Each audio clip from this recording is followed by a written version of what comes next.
This morning we continue in our study of spiritual maturity. We've been talking about the Christian attributes that we find over in 2 Peter chapter 1. And going down in 2 Peter chapter 1 in verse 5, it notes these, and we've talked about each one and kind of broken those down. It says, "Now for this very reason also, applying all diligence, in your faith supply moral excellence, and in your moral excellence knowledge, and in your knowledge self-control, and in your self-control perseverance, and in your perseverance godliness, and in your godliness brotherly kindness." We talked last week about godliness.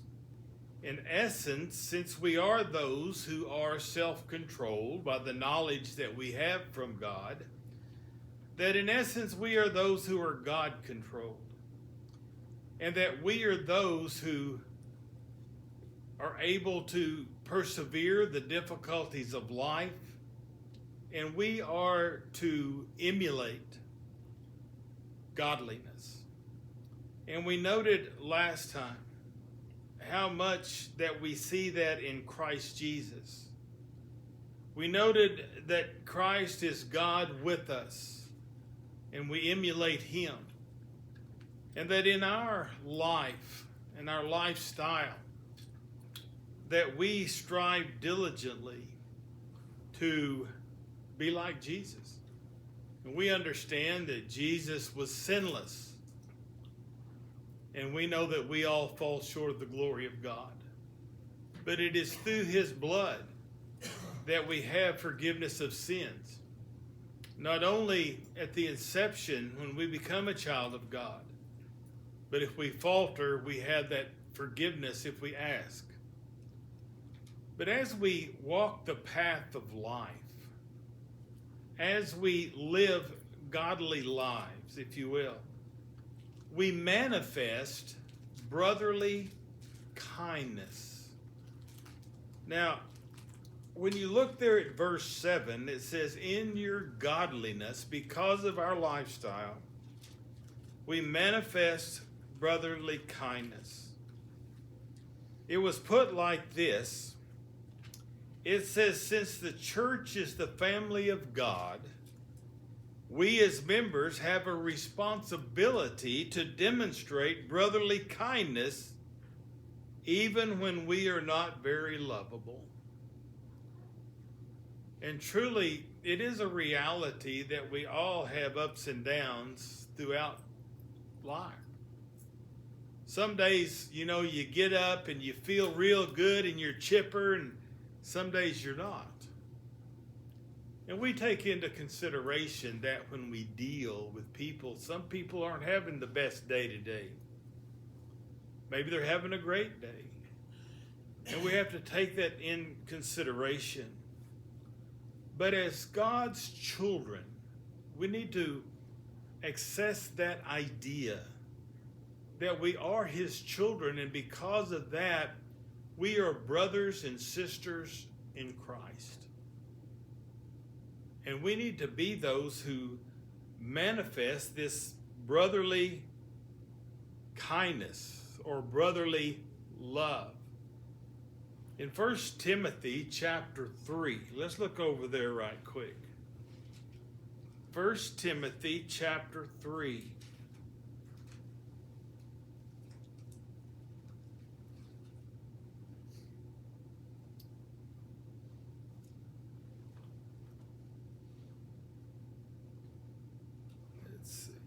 Timothy 3. Let's drop down to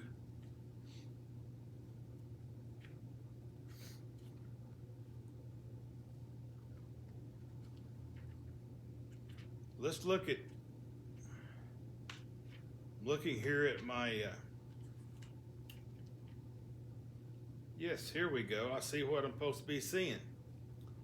Verse 14, 1 Timothy chapter 3, verse 14.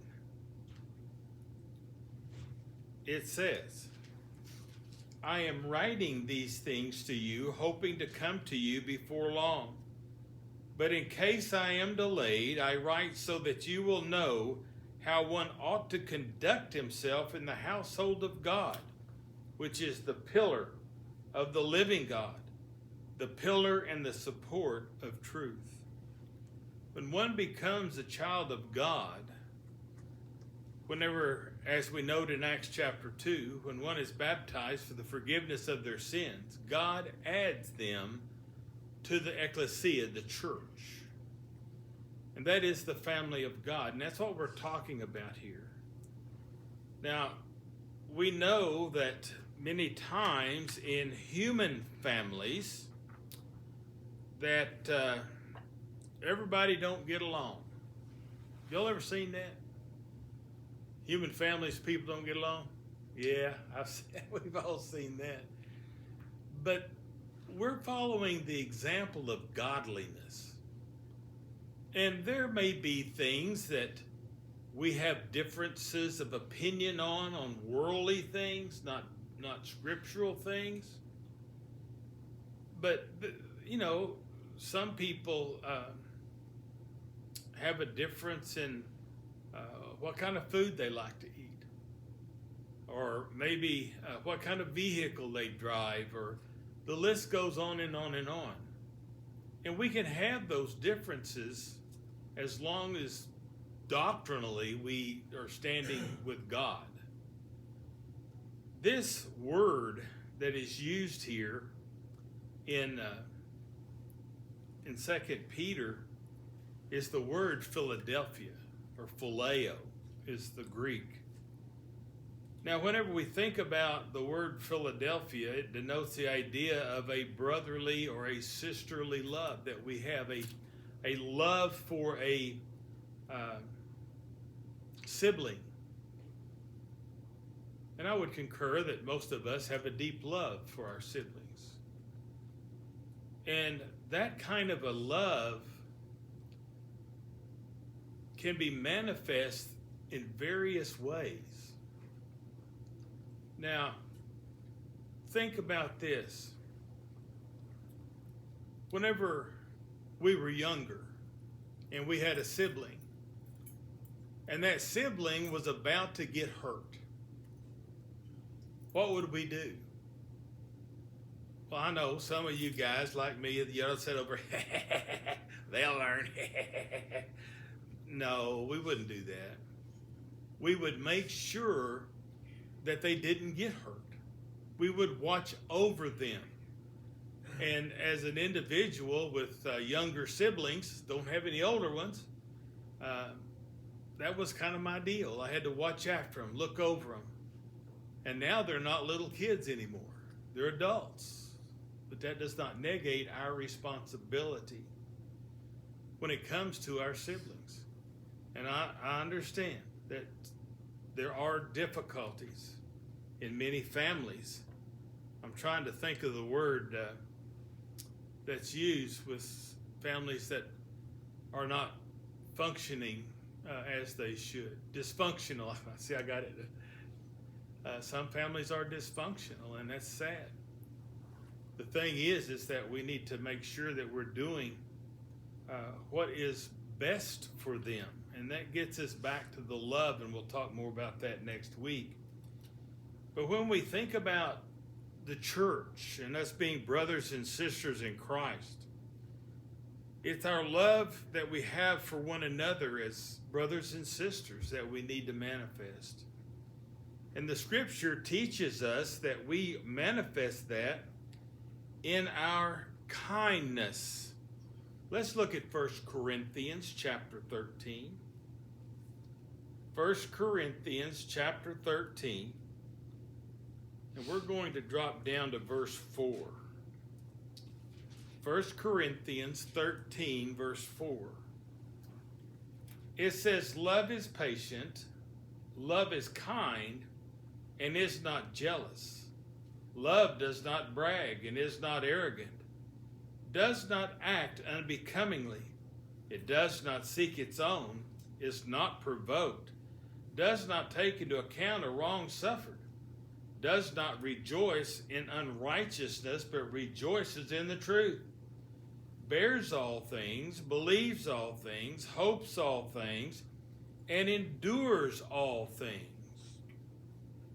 Well, in that listing, it denotes actually the agape type love is what's noted here. But we also in that manifest brotherly love, brotherly kindness to one another. And like I said, sometimes we have good days, sometimes we have bad days, sometimes people falter, sometimes people fall, sometimes people are on the top of the world. We don't accept ungodliness, but we accept the blessings that they have of life. Now, if a brother or a sister in Christ is faltering, do we not have a responsibility to help them out of that failing, that falter? I would suggest that we do. And that denotes not just glazing over things or sweeping it under the rug, but assisting them. We need to have a kindness for one another. And again, the manifestation of love, desiring the very best for another in the agape sense. Let's look in the book of Ephesians. Ephesians chapter 4. Ephesians chapter 4. Let's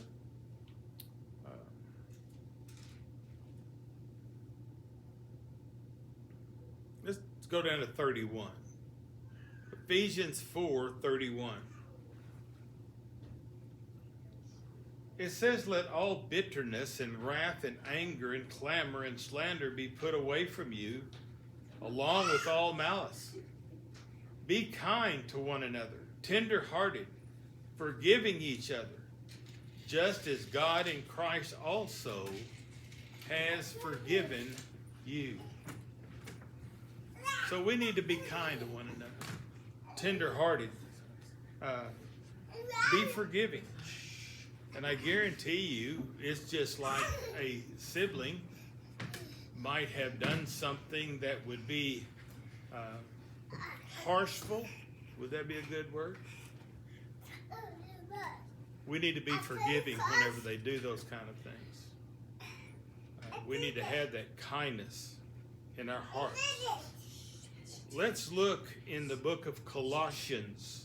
Colossians chapter 3. Colossians chapter 3.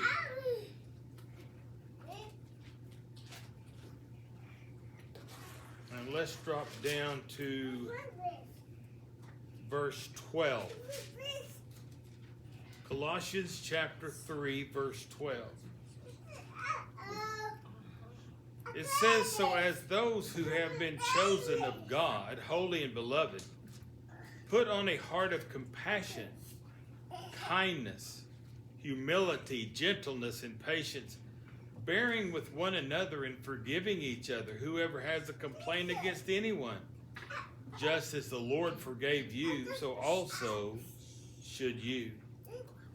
So we manifest this kindness, this humility, gentleness, being patient with one another. Now, how should we exercise our kindness? And I think that's imperative. Let's back up into the Old Testament and look at Proverbs. Proverbs chapter 31. Proverbs 31.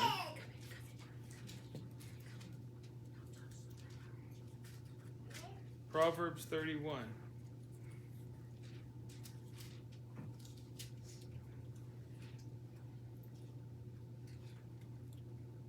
Now we understand that this is in the description of the worthy woman. Going down to verse 26, it says she opens her mouth in wisdom and the teaching of kindness is on her tongue. That's something that we need to learn. Utilizing our words in kindness and teaching others to be kind also, especially to one another.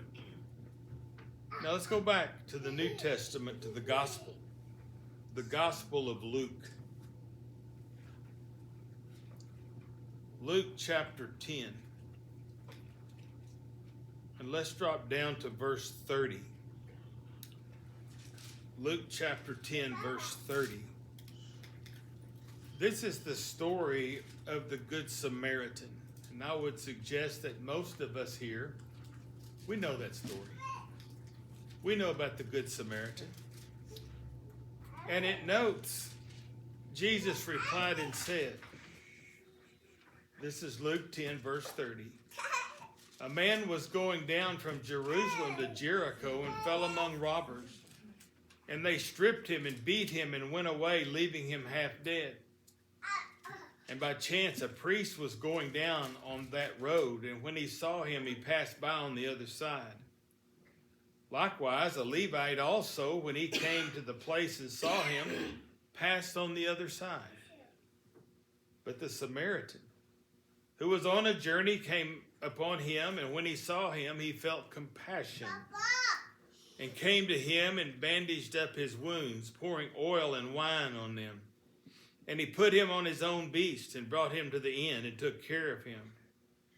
The next day he took out 2 denarii and gave it to the innkeeper and said, take care of him, and whatever more you spend, when I return, I will repay you. Which of these 3 do you think proved to be the neighbor to the man who fell into the robber's hands? And he said, the one who showed mercy toward him. And Jesus said to him, go and do the same. As God's children, we need to show mercy to one another. And whenever we are struggling in life, who should we be able to go to? Our brothers and sisters. And they should assist us however they can. Now, this doesn't note the idea that just because I want to get something out of it, that I go to my brothers or sisters, but because they're there for me when I am in need. You know, of recent, I have seen a situation where a family was having struggles, and there was a need, and it was a great need. And the congregation at that location, they helped diligently to try to help this family. Well, things progressed to a negative, and there was part of the family that would accept assistance, part of the family would not. And in the end, the ones that needed it were taken care of by the congregation. And it was many times just assistance, doing something for them, helping them out, making sure they had what they needed. And I'm not talking about just handing them money. You know, we have this thing in our minds these days that, oh, I'm helping somebody, I gave them some money. No, they needed more help than that. They needed physical help. And that type of assistance is a great investment from us. It cost us, I don't know how to explain it really. It cost us emotionally, psychologically, to give to those kind of situations when somebody is really struggling. And sometimes we only have so much inside of us, you know what I mean? You can only give what you got. But the blessing is that this family is doing well now. At least part of it. The other part, not doing very well. One has got to be sure to examine himself in the way he talks to someone in need. Yeah. Because if he doesn't control his tongue, he can scare the individual off. And, I know that's happened. Yeah, I know. You got to be careful, but you got to manifest that love. And I 100%, we have to be careful of how we say things. But there again, you can't beat around the bush forever. You know, you can't beat around the bush, but you can explain it in a way that's loving. That's understandable and loving and considered. Sadly, I've seen so many times that we would just kind of sweep something under the rug or just kind of beat around the bush about it, and and maybe they'll get it, well, they don't. You got to kind of lovingly assist them. Let's look at Galatians chapter 6. Galatians chapter 6.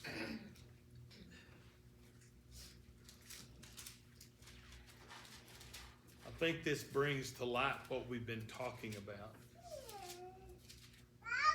Galatians chapter 6, verse 1.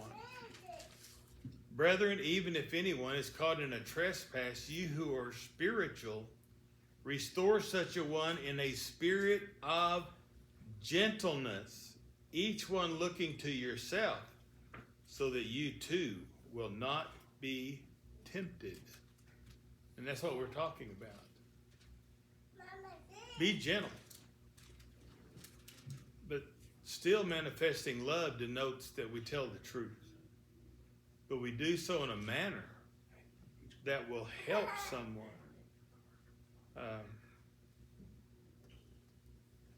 And that's a hard situation sometimes. Verse 2.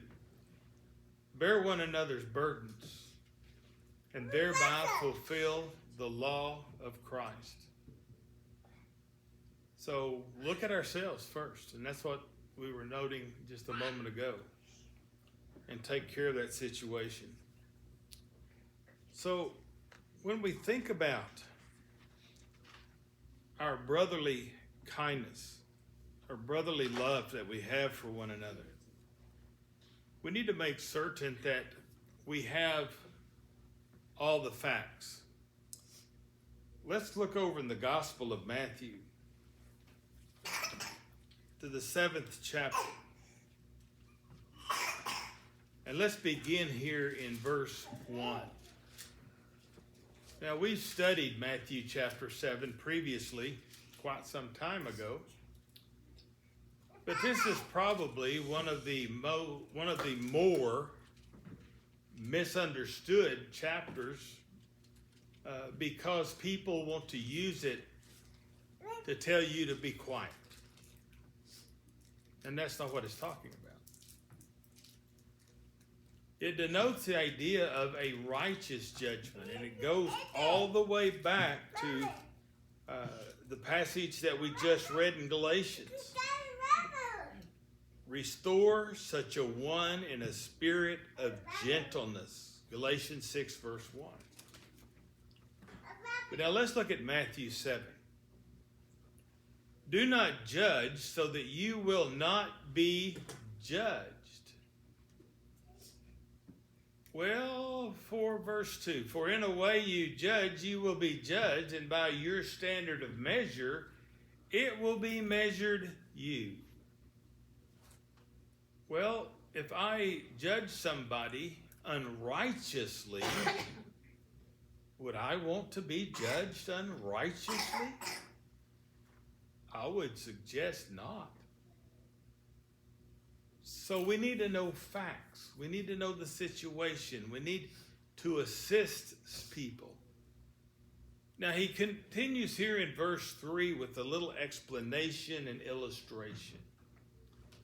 He says, why do you look at the speck that is in your brother's eye, but do nothing about the log in your own eye? Or how can you say to your brother, let me take the speck out of your eye, and behold, the log is in your own eye? You hypocrite.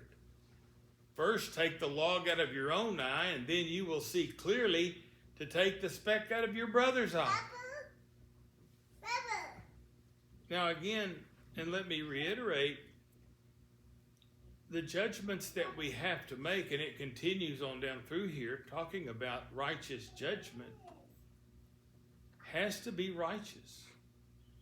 It has to be with knowledge. You have to have the facts. And I'll tell you what, facts are hard to get these days on anything. I don't care what it is. I read stuff and I see stuff, and I think about, well, the facts that's being presented on a certain topic. Are those facts just the facts, or are they something that's been skewed by the thoughts of somebody else? Does that make sense? I've been reading and watching some videos concerning the destruction of Jerusalem in AD 70. And I encouraged all of you guys to make sure and go back and watch the video that I posted on Facebook, coming up to our lesson on Wednesday night, beginning in Matthew 24. Actually, we'll begin back in 22. But anyway, the video that I put out there was as good as I could find. Now, there's probably better, but it was factual information. And it seemed to me that the guy that was doing it didn't have an agenda. He was just telling, this is what happened when Jerusalem was destroyed. He did not get to go in depth. It's only about 40 minutes.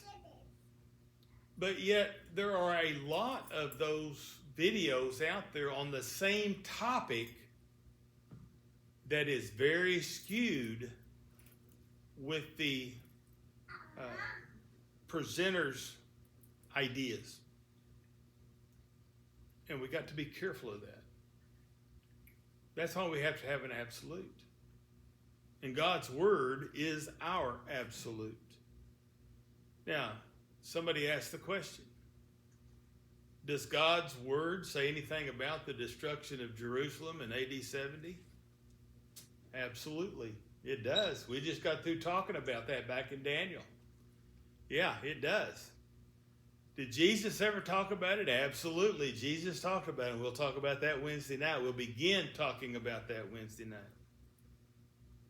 But we have to make certain that we stick with the book, with the absolute, whenever we try to assist someone.